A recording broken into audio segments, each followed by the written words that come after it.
कहाँ तक ख़त्म हुआ?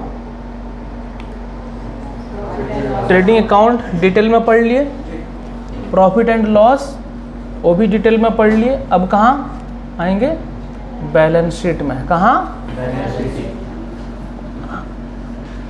आपको अगर पूछा जाएगा एसेट्स का मतलब क्या है और एग्जाम्पल के साथ बोलिए, आप ज्ञान की देवी और देवता हो, सब बता दोगे या नहीं बता दोगे? चलिए, फर्नीचर क्या है? लो जी, बिजनेस में जो फर्नीचर यूज होता है उसे एसेट बोलेंगे। बिजनेस में जो फर्नीचर सेल होता है वो होगा गुड्स, नहीं? अच्छा, अगर वो फर्नीचर का बिजनेस हुआ तो जी, बिल्कुल सही बोला आपने। चलिए ठीक है, ऐसा नहीं कि कोई भी कुछ पूछे कि नेचर बिना जाने, बिजनेस का टाइप, बिजनेस का नेचर बिना पता किए कुछ नहीं बोल सकते। समझ में आया बात? बुक जो है, किताब, वो भी एसेट होता है और वो भी फिक्स्ड एसेट। अरे बाप रे, फिक्स्ड एसेट। जैसे कि सीपीआई है, सीपीआई में जितने सारे बुक हैं वो सब फिक्स्ड एसेट है। सीपीआई का फिक्स्ड एसेट है वो, समझे? सीपीआई का जितना सारा बुक है, सीपीआई का फिक्स्ड एसेट है वो। लेकिन कोई बुक स्टोर में जो बुक है उसके लिए गुड्स है। समझ में आया बात? For the purpose of sale है, for the purpose of use नहीं। ठीक है, चलिए ठीक है, आपके पास बहुत नॉलेज है इसका। आइए हम लोग बैलेंस शीट बनाते हैं बिजनेस का। चलिए ठीक है, पहले लिखेंगे बैलेंस शीट क्या है।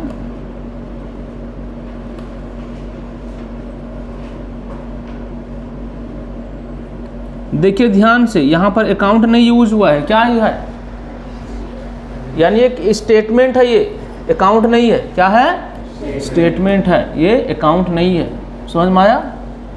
लिखो, इट इज ए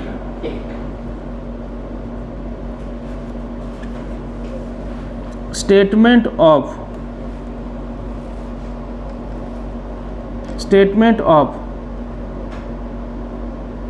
assets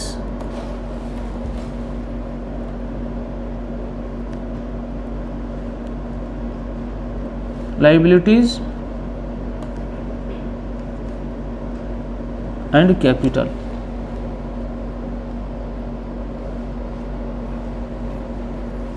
लिखो, it provides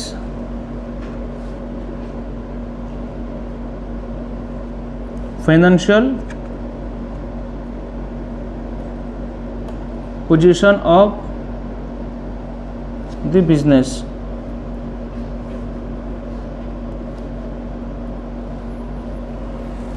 Next,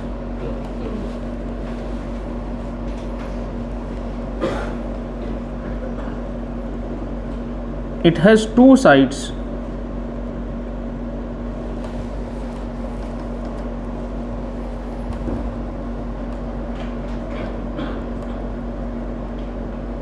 left hand side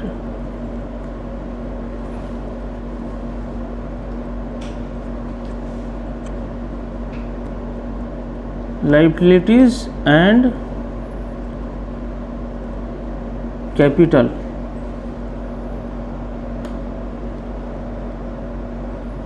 right hand side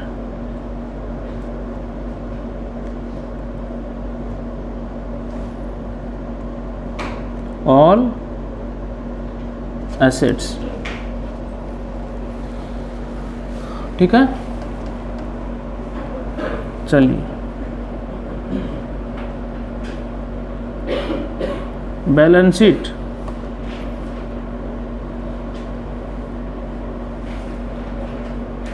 as on 31 मार्च। यहाँ पर फॉर द ईयर एंडेड नहीं लिखा जाता है, क्या लिखा जाता? एज ऑन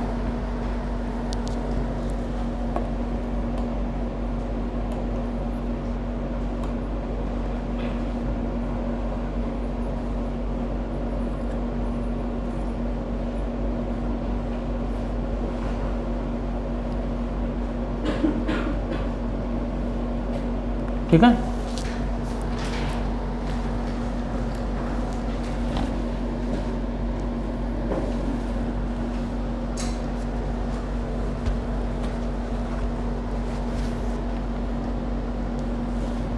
लिखो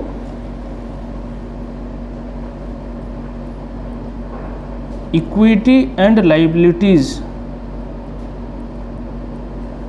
इक्विटी एंड लाइबिलिटीज, और यहाँ पर अमाउंट, यहाँ पर लिखो एसेट्स, एसेट नहीं लिखना एसेट्स, ठीक है। यहाँ लाइबिलिटीज नहीं लिखना, लाइबिलिटी नहीं लिखना, लाइबिलिटीज लिखना, ठीक है। यहाँ पर एसेट्स। चलो एसेट्स में सबसे पहले हम लोग लिखते हैं फिक्स्ड एसेट, लिखो फिक्स्ड एसेट, और इसी को NCA भी बोलते हैं। क्या बोलते हैं? क्या होता है? Non current asset. क्या होता है? अच्छा, और एक बात बोल दूं, मैं जो अभी आपको बैलेंस शीट पढ़ा रहा, समझा रहा, ये पुराना तरीके से समझा रहा। बैलेंस शीट का फॉर्मेट, बैलेंस शीट बनाने का तरीका 1 अप्रैल 2021 से चेंज हो चुका है। ये जो फॉर्मेट, पुराना फॉर्मेट बता रहा आपको, नया फॉर्मेट आपको बता दूंगा लास्ट में। हम लोग जो फाइनल अकाउंट्स का क्वेश्चन है उसे सॉल्व करने के बाद मैं आपको नया फॉर्मेट जो है वो भी बता दूंगा, ताकि आपके पास नॉलेज रहे इस चीज़ का। समझ में आया? क्योंकि आपको अपना कॉलेज में पुराना फॉर्मेट पढ़ाएंगे और किताब में पूरा पुराना फॉर्मेट दिया है, और आपके लिए उतना चेंजेस नहीं है। जब CA बच्चे को पढ़ाना होता है तो उनको नया फॉर्मेट से ही पढ़ाना होता है, वहाँ अपडेट वाला सारा चीज़ पढ़ाया जाता है। समझ में आया बात? तो आप ये फॉर्मेट सीखिए, वो भी फॉर्मेट सीखेंगे, उसमें भी एक क्वेश्चन हम लोग करेंगे, ठीक है। चलो आओ, ताकि आपका दिमाग में रहे कि ये बैलेंस शीट तो पुराना है और नया बैलेंस शीट भी कुछ होता है जो हमें आगे पढ़ना है, ठीक है। चलिए आइए, फिक्स्ड एसेट के अंदर लिखो tangible fixed asset. Tangible fixed asset, fixed asset दो टाइप का होता है, tangible fixed asset, intangible fixed asset. हम लोग टेंजिबल फिक्स्ड एसेट में लिख रहे हैं लैंड, दूसरा building,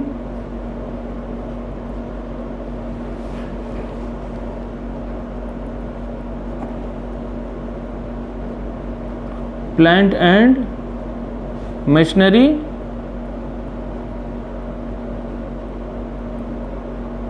furniture etcetera.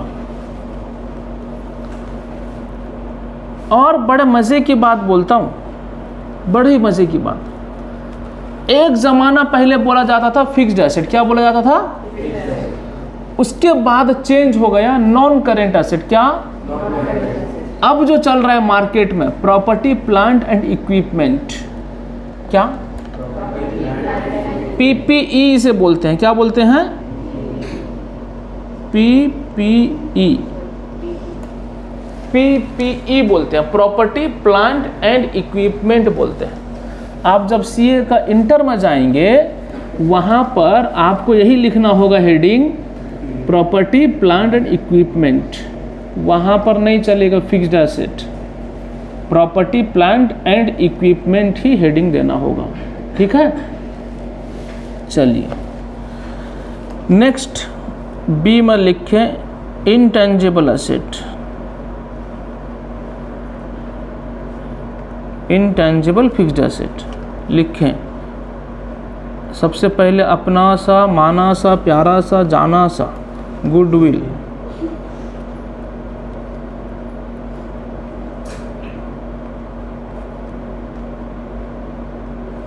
Trademark,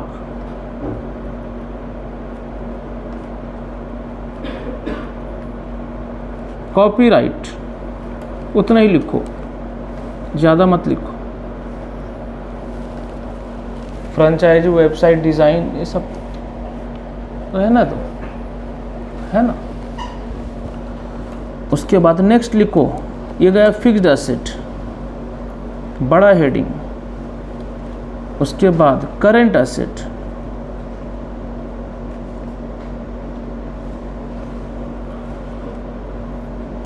exam में आएगा which of the following is a fixed asset, option दिया रहेगा, 3 करंट एसेट दिया होगा, एक ही दिया होगा फिक्स्ड एसेट, आपको ऑप्शन चॉइस करना है।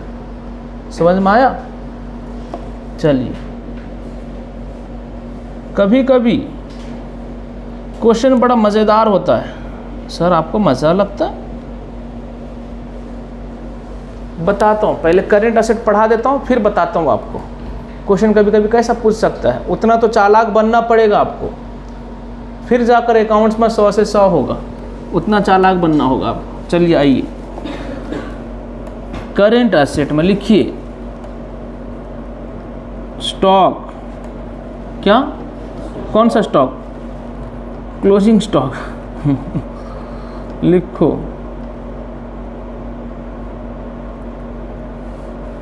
बच्चे कुछ बोलते नहीं, अरे बच्चे, ये क्लोजिंग स्टॉक को कभी कभी इन्वेंटरी भी बोला जाता है, और इन्वेंटरी बड़ा टर्म है बच्चे।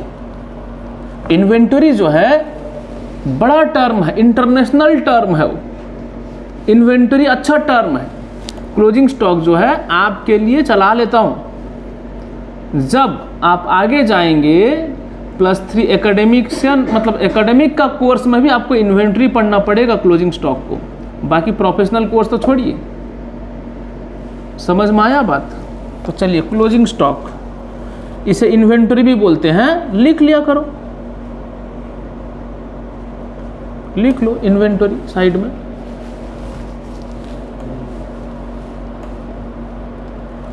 मैं जो बोलता आप सुन के रह जाते नहीं,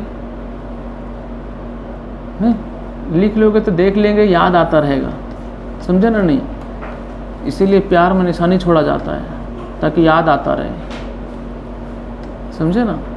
पूछो जो लोग प्यार करते हैं, तो इसका मतलब नहीं कि आप मुझे ही पूछ दो, आप बताओ नहीं, छाप छोड़ के जाते हैं। चलिए, क्लोजिंग स्टॉक, आइए नेक्स्ट लिखो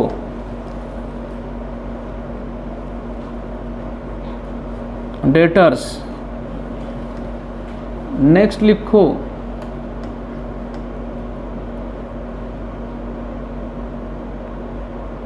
bills receivables,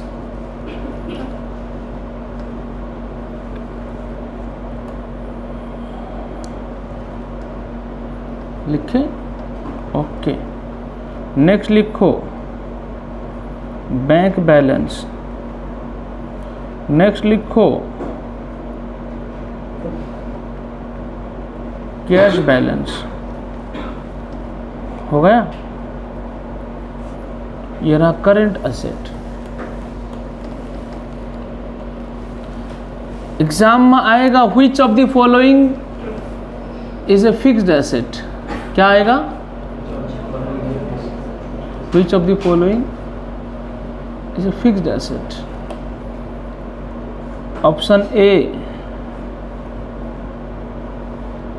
inventory, option B, जो बच्चे क्लोजिंग स्टॉक सुन के आए होंगे नाम, तो एग्जाम में पहले ही ऑप्शन रहेगा इन्वेंटरी। बच्चों को लगेगा यही तो सुना नहीं हूँ करंट एसेट में, इसी को ही डालता हूँ समझे ना? नहीं, अब बेचारा बच्चा खाली क्लोजिंग स्टॉक पढ़ के गया है, इन्वेंटरी तो सुना नहीं होगा, तो क्या करेगा बेचारा? इसी को ही डाल, यही तो है, ये तो सुना ही नहीं। करंट एसेट में यही तो सुना था, स्टॉक सुना था, बिल्स रिसीवेबल, डेटर सुना था, कैश सुना था, बैंक सुना था। अपना लेवल का बात कर रहा हूँ, तो इन्वेंटरी तो सुना नहीं था, पहला ऑप्शन देखते यही होगा। समझ में आया बात? नहीं करना ऐसा।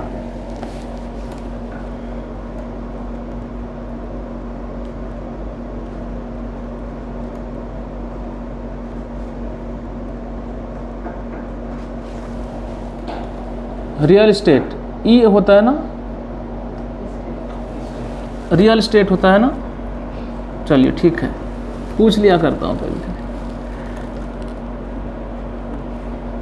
सी में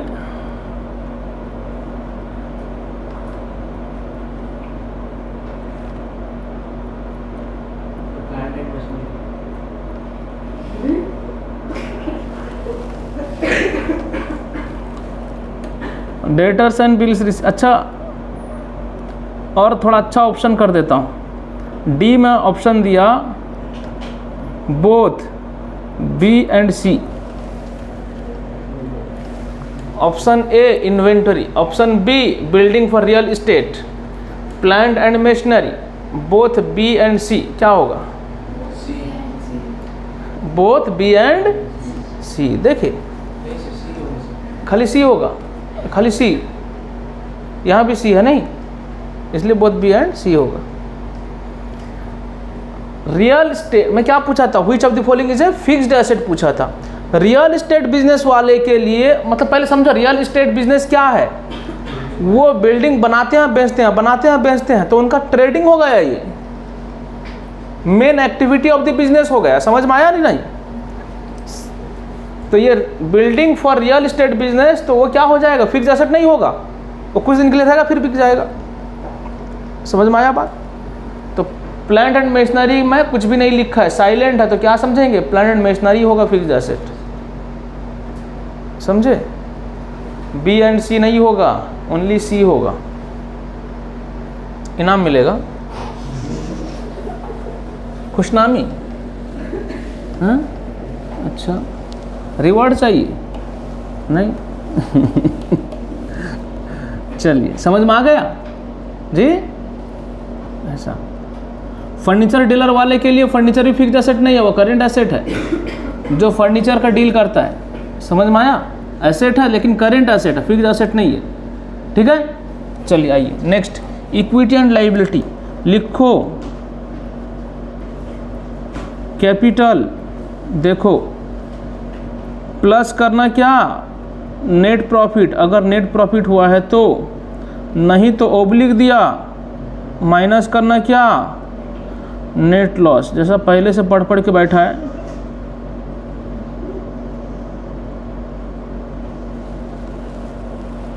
नेट प्रॉफिट है तो क्या करेंगे? ऐड करेंगे।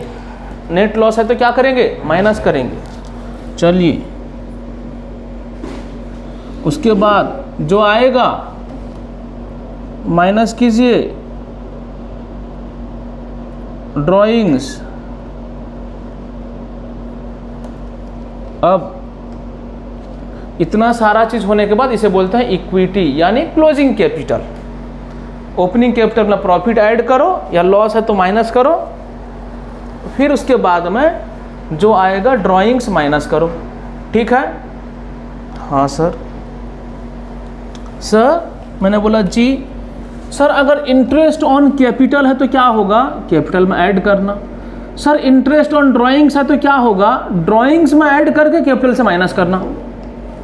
इंटरेस्ट ऑन कैपिटल, कैपिटल में प्लस होगा, इंटरेस्ट ऑन ड्राइंग्स, ड्राइंग्स में प्लस होगा, तो अल्टीमेट कैपिटल से क्या माइनस हो रहा है? ड्राइंग्स माइनस हो रहा है। समझ में आया कि नहीं?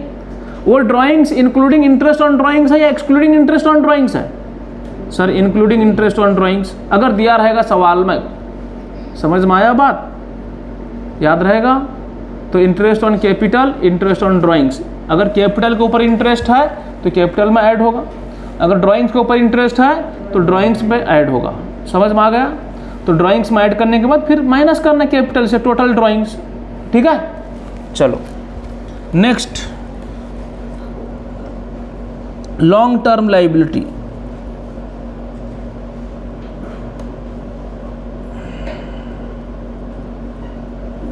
अच्छा, ये जो फिक्स्ड एसेट है इसे लॉन्ग टर्म एसेट भी बोलते हैं। ओह, कितना नाम है सर।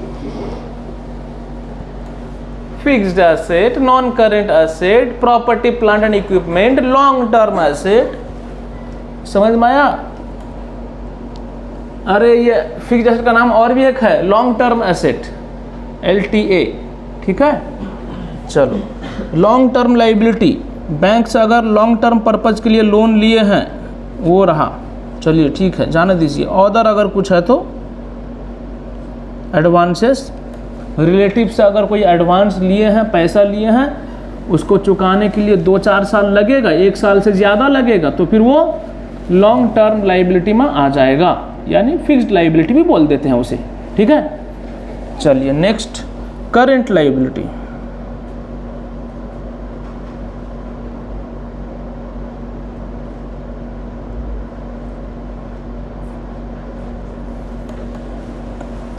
लिखो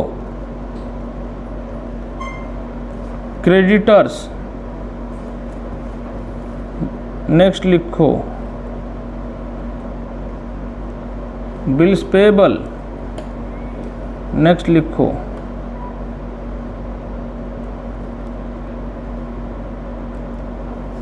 आउटस्टैंडिंग एक्सपेंस। ऐसा एक्सपेंस जो ड्यू है बट हम लोग पेमेंट नहीं किए, पेमेंट करेंगे बाद में, नेक्स्ट ईयर पेमेंट करेंगे, तो वो हो गया आउटस्टैंडिंग एक्सपेंस यानी लाइबिलिटी। लिखो बैंक ओडी, बैंक ओडी मतलब ओवरड्राफ्ट, बैंक ओडी मतलब ओवरड्राफ्ट। नेक्स्ट लिखो कैश क्रेडिट, सीसी, इसका शॉर्टकट लिखते रहना सीसी। सीए फाउंडेशन 2019 नवंबर में आया था, ट्रायल बैलेंस के अंदर दे दिया था सीसी, सीसी अकाउंट लिख दिया था। साई दीदी का एग्जाम था। कॉमन सेंस यूज करके आ गई, आने के बाद कॉमन सेंस यूज करके रिकॉर्ड कर दी लाइबिलिटी साइड में, क्योंकि उसका बैलेंस जो है ट्रायल बैलेंस के अंदर क्रेडिट साइड में दिया था। कहाँ दिया था?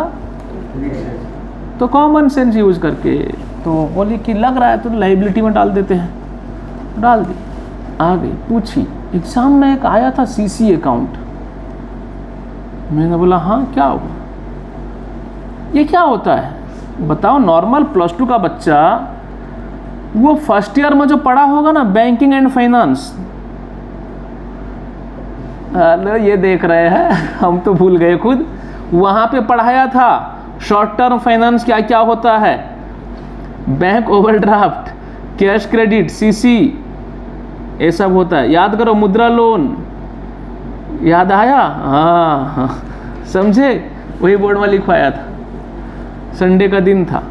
चलिए सुनो, तो नॉर्मली +2 का बच्चा, 11th 12th का बच्चा वो क्या जानता होगा सीसी क्या है, लेकिन पढ़ाया तो गया तो होगा तो भूल गया होगा। अकाउंटिंग में फिर सीसी आ जाता है तो रिकॉर्ड कहाँ पे करेगा, प्रॉब्लम हो जाएगा। एक ऐसा पॉइंट पूछ देगा जो बच्चे वहीं पे 1-2 मार्क्स का चला जाता है, बच्चे का 1-2 मार्क्स चला जाता है एक पॉइंट पे। अगर आप फंडामेंटली क्लियर रहोगे तो आपका बिल्कुल मार्क्स नहीं कटेगा, बिल्कुल मार्क्स नहीं कटेगा, समझे। और जो बच्चे अकाउंट्स में 100 से 100 रखे, इंटरेस्टिंग बात ये है उस अटेम्प्ट में MCQ 40 ठो आया था। कितना आया था? इसका मतलब वो 40 ठो MCQ सही हुआ होगा, ना तो 100 से 100 कैसे आएगा? 40 ठो MCQ, और नॉर्मली MCQ एका किसी का गलत तो हो ही जाता है। तो अगर आप उतना फंडामेंटली पढ़े होंगे, और फर्स्ट ईयर का मैं जितना आपको बेसिक बात बता रहा उसको तो याद रखना होगा आपको। जैसे कि अभी ट्रांजैक्शन बताया, कि एसेट लायबिलिटी बताया, डेबिट बैलेंस क्या है, डेबिट क्या होगा, क्रेडिट क्या होगा वो बताया, और भी आपको ट्रेडिशनल अप्रोच के तरीके से बताया जाएगा, पर्सनल, रियल, नॉमिनल, क्योंकि यहाँ से 1-2 क्वेश्चन पूछ देता है CHSE का एग्ज़ाम में। समझ में आया? आपको सब पढ़ के जाना है, ठीक है। चलो, तो ये हो गया। सर मैंने बोला जी सर करंट एसेट में और भी कुछ आ सकता है? हाँ बच्चे आ सकता है, क्यों नहीं आएगा। सर क्या आ सकता है? लिखना है, लिख लो, लिख लो, लिखो। जैसा यहाँ पे आउटस्टैंडिंग एक्सपेंस हमने लिखा, आउटस्टैंडिंग एक्सपेंस हमने लिखा, वैसा यहाँ पे आउटस्टैंडिंग इनकम भी हो सकता है।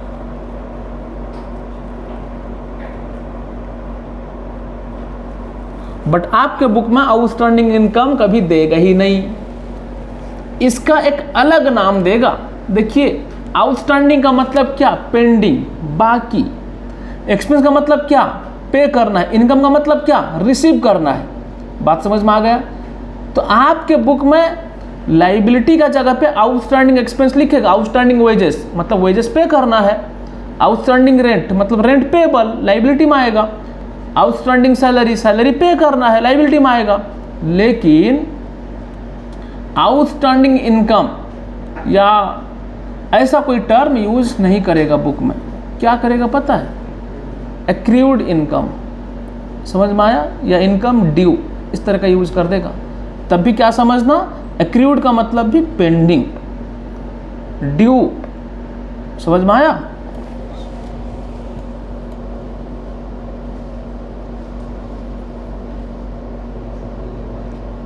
ठीक है, एक्रूड इनकम, समझ में आया? वैसा और देखिए, इनकम रिसीव्ड इन एडवांस है तो वो भी liability, income received in advance, ये भी लायबिलिटी है। मतलब आपका इनकम हुआ नहीं बट आपने एडवांस में रिसीव कर लिया, उस पैसा पे आपका राइट नहीं है तो लायबिलिटी है। अच्छा, वैसा आपने अगर किसी को पहले से पैसा पे कर दिया वो एसेट है, उसे बोलते हैं प्रीपेड एक्सपेंस। क्या बोलते हैं?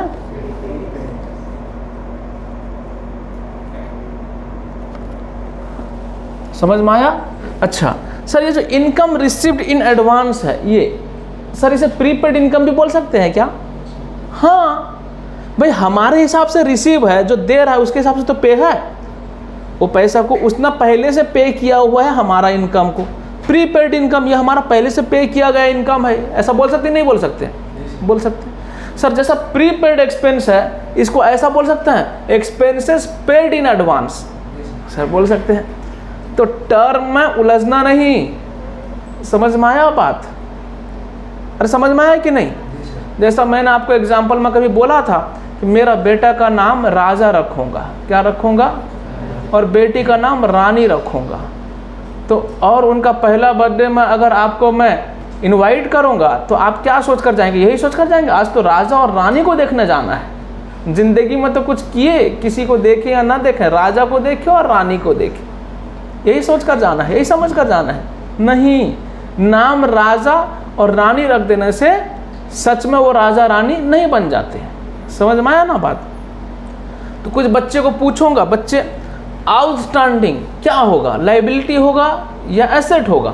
बच्चे फट से बोलेंगे सर मैं बोलूँगा लायबिलिटी। ऐसा नहीं होता है, समझे? आउटस्टैंडिंग अगर एक्सपेंस है तो लायबिलिटी, आउटस्टैंडिंग इनकम है तो एसेट। समझ में आया बात? बच्चे को बोलूँगा बच्चे प्रीपेड क्या है, बच्चे बोलेंगे मैं बोलूँगा। इतना एक्साइटेड होते हैं सर को बोलने के लिए आंसर। समझ में आया? तो बच्चे बोलेंगे एसेट है, प्रीपेड एसेट होता है। ऐसा नहीं है बच्चे, प्रीपेड एक्सपेंस अगर है, हमने अपना पैसा पहले से पे कर रखा है तो हमारे लिए एसेट है। समझ में आया बात? तो अगर हमने किसी से पैसा ले आए तो उसे क्या बोलेंगे? लायबिलिटी बोलेंगे। समझ में आया कि नहीं आया? समझ में आया? अब सुनिए, सिक्योरिटी डिपॉजिट एक होता है, क्या होता है? तो अब सुनिए, सिक्योरिटी डिपॉजिट में क्या होता है, जब हम किसी को सेल करते हैं, अगर हम किसी को, बिजनेस में कैसा होता है प्रैक्टिकल बात बता रहा हूँ, ये किताब में आएगा ही नहीं, आपका किसी क्वेश्चन में नहीं दिया होगा सिक्योरिटी डिपॉजिट, किसी क्वेश्चन में नहीं दिया है, बता देता हूँ। ये एसेट भी हो सकता है, लायबिलिटी भी हो सकता है। सर कैसे? जब बिजनेस का डील होता है, कुछ पैसा उनसे लेकर रखा जाता है, क्योंकि क्रेडिट का ट्रांजैक्शन होने का चांस रहता है, तो उनसे कुछ पैसा सिक्योरिटी डिपॉजिट लेकर रखा जाता है ताकि वो कहीं फ्रॉड ना कर दें, फरार ना हो जाएं। समझ में आया बात? तो सिक्योरिटी डिपॉजिट क्या होता है, जब हम सेल करते हैं किसी को, क्या करते हैं? सेल करते हैं, क्रेडिट में सेल करते हैं, और वो हमारा पैसा देगा नहीं और फरार हो गया, फ्रॉड कर दिया हमारे साथ, तो प्रॉब्लम होगा। तो इसलिए उन एजेंट से हम लोग क्या करते हैं? डिपॉजिट लेकर रखते हैं एडवांस में। तो आप अगर हमारे साथ जब बिजनेस बंद कर दोगे, ये पैसा वापस कर दिया जाएगा आपको। बात समझ में आया? ये हमारे लिए क्या है? लायबिलिटी है। क्या है? अच्छा, वैसा हमारा डील किसी के साथ होता है जहां से हम परचेज करते हैं, वो बोलेगा भाई हमको सिक्योरिटी डिपॉजिट दीजिए, तो सिक्योरिटी डिपॉजिट हमें भी पे करना पड़ता है कहीं पे। तो हमारा पैसा कहीं ना कहीं अलग जगह पे है, किसी बिजनेसमैन के पास है, किसी सप्लायर के पास है, तो वो पैसा क्या होगा? एसेट होगा। समझ में आया बात? किसी ने हमारे पास डिपॉजिट रखा है तो उसे लाइबिलिटी बोलेंगे, और हमने किसी के पास डिपॉजिट रखे तो वह एसेट होगा।